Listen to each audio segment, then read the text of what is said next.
My sister wore my ring while I was at work and told everyone she's my boyfriend's fiancé. My sister Kelsey had been planning this identity theft since the day Jason proposed to me. She'd watched from the restaurant window as he got down on one knee at our anniversary dinner, her face pressed against the glass like some stalker in a bad movie. By the time we got home to share the news, she'd already started her campaign. I just think it's funny that Jordan gets engaged right when I'm up for promotion, she told our mother. Obviously, she's trying to steal my thunder. The promotion she was up for was shift supervisor at the accounting firm where she did data entry. But in Kelsey's mind, everything was a competition she was destined to win. 3 days after my engagement, Kelsey started wearing a ring to work. Not just any ring, but my actual engagement ring that she'd take from my jewelry box every morning after I left for my hospital shifts. She'd figured out my schedule perfectly. I left at 6 a.m. for rounds. She left at 8:30 for her office. 2.5 hours to be me. Her coworker Donna was the first to notice. "Oh my God, is that an engagement ring?" Kelsey held out her hand. My hand, really. Showing off my 2-carat cushion-cut diamond. Jason finally proposed. We've been keeping it quiet because his family is very private. Old money, you know? They own hotels. Jason's family owned exactly one thing. A pizza place his uncle ran. But Kelsey had constructed an entire mythology around my fiancé. She'd stolen our engagement photos from my phone while I slept and cropped me out, replacing my face with hers using some app. She showed these to everyone at her office. "This is us in Aspen," she'd lie. "This is us at his family's estate in the Hamptons." The Aspen photo was from our camping trip to Big Bear. The estate was Jason's parents' backyard in Riverside. Within a week, Kelsey had told her entire office about her wedding plans.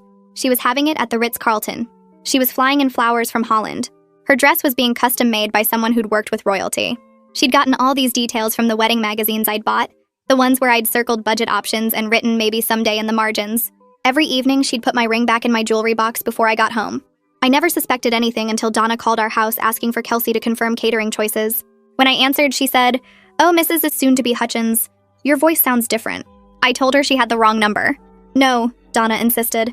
"Kelsey gave me this number for wedding emergencies. She's marrying Jason Hutchins next spring. I'm her maid of honor."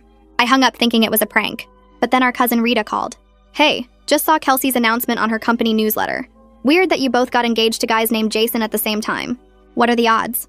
That night, I confronted Kelsey. She was sitting at her vanity, trying on my wedding earrings that I'd bought to match the ring. "Those aren't yours?" I said. Kelsey didn't even flinch. "Besides, you can't prove they're yours. No receipt, no evidence. Just your word against mine." I grabbed for them, but she'd already locked them in her jewelry box, the one with a combination only she knew. The next day, she escalated. She brought Jason's photo to work, the one from my nightstand, and put it on her desk. She started signing emails as Kelsey Hutchins. She even called Jason's workplace pretending to be me, asking about adding her name to his insurance as his fiancé. Jason's boss was so confused he called Jason directly. "Why is some woman claiming to be your fiancé? Her name's Kelsey something?" Jason called me immediately. "Your sister is insane. She's telling people we're engaged." "I know. I'm handling it." But I wasn't handling it. I didn't know how. Kelsey had our mother convinced it was all a misunderstanding, that her coworkers had simply assumed she was engaged and she didn't correct them. Mom said I was being dramatic, that sisters share everything. The breaking point came when Kelsey scheduled an appointment at Tiffany's to get the ring cleaned. My ring, that she'd stolen that morning. She brought Donna and 2 other coworkers to witness her getting her engagement ring serviced. The Tiffany's associate Martin was all smiles. "What a beautiful ring. Is this for cleaning?" Kelsey preened. "Yes, my fiancé bought it here last month. We're getting married at the Ritz." Martin's face shifted slightly. "Oh, this is one of ours? Let me check our system." He scanned the ring with a special tool they use for authentication. His screen lit up with information. Kelsey leaned over the counter. "Is everything okay? It's just such a valuable piece. I want to make sure it's properly documented." Martin nodded slowly. "Of course. May I see the warranty card? It should have been in the blue box when purchased." Kelsey laughed nervously. The ring hadn't even been purchased at this store. The system showed 0 records matching the ring's serial number to any Jason Hutchins. Martin stepped back from the counter and gestured toward his manager's office. Kelsey's face went from confident to pale in seconds. She tried to laugh it off, but her voice came out shaky and wrong. Donna leaned forward and touched Kelsey's arm. "Is everything okay? You look really pale." Martin kept his professional smile, but his eyes had changed. He knew something wasn't right. The manager appeared from the back office, a woman in her 50s with sharp eyes and perfect posture. Martin showed her his screen and they spoke in low voices while Kelsey stood there frozen. Her 2 other coworkers shifted uncomfortably, glancing at each other with confused expressions. The manager approached the counter and smiled at Kelsey, but it wasn't a warm smile. "We need to verify some information about this purchase. Do you have the original receipt or warranty documentation?" Kelsey's hands started shaking. "I don't carry those around with me. It's at home in a safe place." The manager nodded slowly. "Of course. And when exactly did your fiancé purchase this ring?" "Last month." right before he proposed. Which location did he purchase it from? Kelsey hesitated for just a second too long. This one. This location. The manager glanced at Martin, who shook his head slightly. Our records show no purchase matching this ring's specifications in the past 6 months. Kelsey's face turned red. Maybe it was a different Tiffany's. He travels a lot for work. Donna's phone rang and she stepped away to answer it. Kelsey watched her go with panic in her eyes. The manager maintained her calm professional demeanor. I understand. However, we do need to speak with the original purchaser to verify ownership before we can service this piece. Company policy for high-value items. Kelsey grabbed the ring off the counter. You know what? I'll just take it somewhere else. This is ridiculous. Martin moved slightly to block her path to the door. Ma'am, we need to complete our authentication process first. Kelsey's voice went up an octave. You can't keep me here. I have the right to leave. The manager held up her hand. Of course you do. But we also have a responsibility to verify that items brought to us for service aren't stolen property. I'm sure you understand. Donna came back inside looking confused and worried. She walked straight to Kelsey. That was your sister Jordan on the phone. She says she's on her way here right now and that you're wearing her engagement ring. The other 2 co-workers gasped. Kelsey's mouth opened and closed, but no words came out. Donna continued, her voice getting firmer. She said Jason proposed to her, not you. She has the receipt and the original box. Kelsey tried to grab Donna's arm. She's lying. She's jealous because I got engaged first. Donna pulled away. But you told us Jason proposed to you last month. Jordan said he proposed to her 2 months ago. Your timeline doesn't even make sense. The manager stepped forward. Perhaps we should all wait for this Jordan to arrive and sort this out properly. Kelsey looked at the door like she was considering making a run for it. Martin had positioned himself between her and the exit. The store suddenly felt very small and very quiet, except for the classical music playing from hidden speakers. Kelsey's breathing got faster and shallower. She kept looking at her co-workers who were staring at her with expressions ranging from confusion to dawning horror. 20 minutes felt like 20 hours.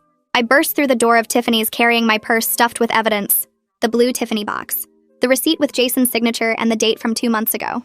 My phone with the original unedited engagement photos showing me wearing the ring. Kelsey was sitting in a chair near the counter looking like she might throw up. Her co-workers stood in a cluster near the window. The manager approached me with a professional smile. Are you Jordan? I nodded and pulled out my receipt. This is my ring. My fiancé Jason bought it here 8 weeks ago. I have all the documentation.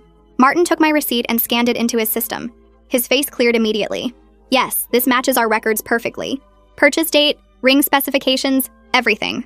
He looked at Kelsey with barely concealed disgust. The manager examined my blue box and the photos on my phone. She compared the ring on Kelsey's finger to the photos of me wearing it at the restaurant during the proposal. Kelsey tried one last time. She let me borrow it for some photos. We were just playing around. Donna cut her off sharply. That makes 0 sense, Kelsey. You've been telling us for weeks that you're engaged to Jason. You showed us wedding venues. You asked me to be your maid of honor. You can't pretend this was just borrowing a ring for photos. The other 2 co-workers nodded in agreement. One of them looked close to tears. I can't believe you lied to us about everything. The manager's voice stayed calm but firm. Ma'am, I'm going to need you to return the ring to its rightful owner immediately. If you refuse, I'll have no choice but to contact security and the police. Kelsey's hands shook as she pulled the ring off her finger. She held it for a moment like she couldn't bear to let it go. Then she practically threw it at me. Fine. Take your stupid ring. This whole thing is blown way out of proportion. I caught the ring and slipped it back on my finger where it belonged. The manager turned to me. I apologize for this situation. We take authentication very seriously, and I'm glad we could help resolve this. Kelsey stood up fast enough that her chair scraped loudly against the floor. Her coworkers backed away from her. Donna's face showed a mix of anger and embarrassment. I trusted you. We all trusted you. You made us look like idiots. Kelsey's eyes filled with tears, but they looked more like angry tears than sad ones. Whatever. You're all overreacting. She tried to push past Martin, but he didn't budge. The manager spoke again. Before you leave, I need to document this incident for our records. Kelsey finally seemed to realize how much trouble she was in. She gave her information in a flat, monotone voice while the manager took notes. Her coworkers left first, walking out without saying goodbye to her. Donna paused at the door and looked back at me. I'm so sorry. If I'd known. I shook my head. It's not your fault. She's good at lying. After Donna left, Kelsey tried to leave too, but I blocked her path. We're not done. You stole my ring. You pretended to be engaged to my fiancé. You involved innocent people in your lies. Kelsey's face twisted. You always get everything. Perfect Jordan with her perfect life and her perfect engagement. I deserve to be happy too. The manager cleared her throat. Perhaps you should continue this conversation elsewhere. I nodded and stepped aside to let Kelsey leave. She practically ran out of the store. I stood there for a moment, just breathing and looking at my ring back on my finger where it belonged. Martin approached me quietly. For what it's worth, I'm sorry you had to deal with that. Family situations are always the hardest. I thanked him and left the store. Outside in the parking lot, I sat in my car and called Jason. He answered on the first ring. Did you get the ring back? I did. It's over. But his voice got serious. Jordan, this isn't over. Your sister needs help and your family needs to stop enabling her. He was right. I drove straight to Kelsey's office building. The receptionist looked startled when I asked to speak with someone in human resources about employee conduct. She made a call, and 5 minutes later, a woman in her 40s appeared. I'm Cadence Harper from HR. How can I help you? I explained the whole situation in the private conference room she led me to. The identity theft, the stolen ring, the lies to coworkers, the fake engagement. Cadence took notes on a legal pad, and her expression got more serious with each detail. She asked for copies of my evidence, and I sent everything to her email right there. Photos, receipts, timeline, witness statements from Donna. Cadence reviewed everything carefully. This is certainly unusual. While this is primarily a personal family matter, your sister did use company time and resources to perpetuate these falsehoods. She involved coworkers as unwitting participants in her deception. That crosses into workplace conduct territory. I felt relief wash over me. Finally, someone in authority was taking this seriously instead of telling me to just forgive and forget because family. Cadence continued. We'll need to conduct an internal investigation. I'll be speaking with the coworkers who were involved and reviewing any company communications where your sister may have misrepresented herself. This could take a few days. I nodded. Thank you for listening. I know this sounds crazy. She gave me a sympathetic look. Unfortunately, workplace misconduct comes in many forms. This situation clearly caused harm to multiple people and created a hostile environment based on deception. We take that seriously here. I left the office feeling like maybe things were finally moving in the right direction. Jason met me at his boss Dominic's office that afternoon. Dominic was a big guy with kind eyes who'd always been good to Jason. He listened to our explanation about Kelsey's phone call trying to add herself to Jason's insurance. His eyebrows went up higher and higher as we talked. I thought that call was strange, but I wasn't sure how to handle it. The woman said she was your fiancé, Jordan, but something felt off about the whole conversation. Jason explained that it was actually his future sister-in-law pretending to be his fiancé. Dominic shook his head in disbelief. That's identity fraud. I'm happy to provide a written statement about that call if you need it for any investigations. We thanked him and left. That evening, Remington came over to my house with pizza and wine. She'd been my friend since nursing school and knew my family drama better than anyone. She listened to the whole Tiffany story with her mouth hanging open. Your sister is unhinged. This isn't normal sibling rivalry. This is calculated identity theft. We spread all my evidence across the dining room table and created a detailed timeline. Day 1 when Jason proposed. Day 3 when Kelsey started wearing my ring to work. Week 1 when she showed the fake photos. Week 2 when she called Jason's workplace. Week 3 when everything exploded at Tiffany's. Remington wrote down every witness, every piece of evidence, every instance of theft and impersonation. She organized it all into a document that looked professional and thorough. This shows clear escalation. She started small and kept pushing boundaries to see what she could get away with. I stared at the timeline and felt sick. My own sister had been systematically stealing my identity for almost a month. The next morning, I was getting ready for my hospital shift when someone pounded on my front door. I looked through the peephole and saw Kelsey standing there looking frantic. I opened the door but didn't invite her in. She pushed past me anyway. You have to call my office. You have to tell them this was all a misunderstanding. I crossed my arms. Number. Kelsey's voice got higher and more desperate. Cadence scheduled a formal meeting with me for this afternoon. I know you talked to HR. You're trying to get me fired. I stayed calm even though my heart was racing. I'm not trying to get you fired. I reported what you did because it was wrong and it involved your coworkers. You created this situation. Kelsey started crying, but they were angry tears. You always do this. You always make me look bad. You always have to be the victim. I thought about all the years of this pattern. Kelsey competing with me over everything. Kelsey twisting situations to make herself the hero and me the villain. Kelsey getting away with behavior that would get anyone else in serious trouble because mom always made excuses for her. I'm not covering for you anymore. You stole my ring. You impersonated me. You lied to everyone. Those are the facts and I'm not pretending they didn't happen. Kelsey's face went red. Fine. When I lose my job and can't pay my rent, that's on you. She stormed out and slammed the door hard enough to rattle the frame. I stood there shaking for a few minutes before I grabbed my keys and headed to work. My shift was long and exhausting, but at least at the hospital I could focus on helping people instead of dealing with family drama. 2 hours after my shift ended, Mom called. I could hear the defensive tone before she even finished saying hello. Kelsey came over today crying about how you're trying to get her fired and destroy her life. She says you've always been jealous of her friends at work and now you're taking it too far. Sisters need to support each other, Jordan. Family is more important than whatever pride you're holding on to. I stopped her before she could launch into the usual speech about how I needed to be the bigger person. Mom, Kelsey committed identity theft. She stole my engagement ring every single morning for 3 weeks. She showed up at Tiffany's with my ring and lied to the staff. She called Jason's workplace pretending to be me and tried to add herself to his insurance. She impersonated me to dozens of people. If you can't see how serious that is, then you're part of the problem. The line went quiet. I counted to 10 in my head before Mom spoke again. Send me everything you have. All the evidence you mentioned. Her voice sounded different, uncertain instead of dismissive. I want to see the timeline and the receipts and everything else. I opened my laptop and attached the complete documentation file Remington had helped me create. The purchase receipt from the jewelry store, the screenshots of Kelsey's fake engagement photos, the written statement from Donna about the Tiffany's incident, the email from Dominic confirming the weird insurance call, the timeline showing how Kelsey's lies escalated over 3 weeks. I hit send and stared at my phone for another minute before Mom said she'd call me back after she reviewed everything. 2 days passed before Cadence called my cell. Jordan, this is Cadence Harper from Kelsey's HR department. I wanted to update you on our investigation. We've placed Kelsey on administrative suspension while we complete our review of the situation. Several of her coworkers came forward after the Tiffany's incident with additional concerns about instances where Kelsey exaggerated or misrepresented facts about her personal life. We're taking this very seriously because it reflects on our company's judgment and created a hostile work environment based on deception.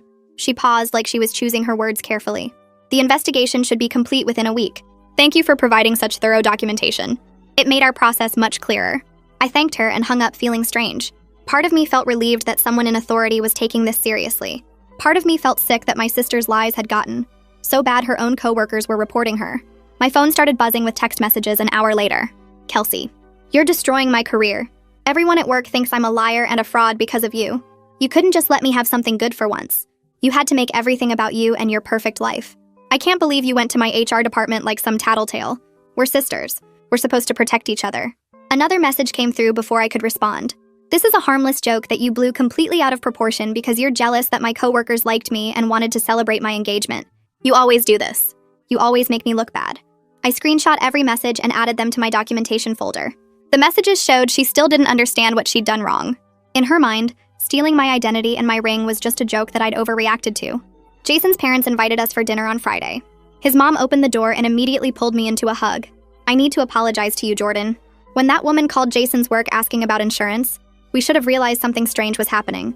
We've known Kelsey was competitive with you for years, but we never imagined she'd go this far.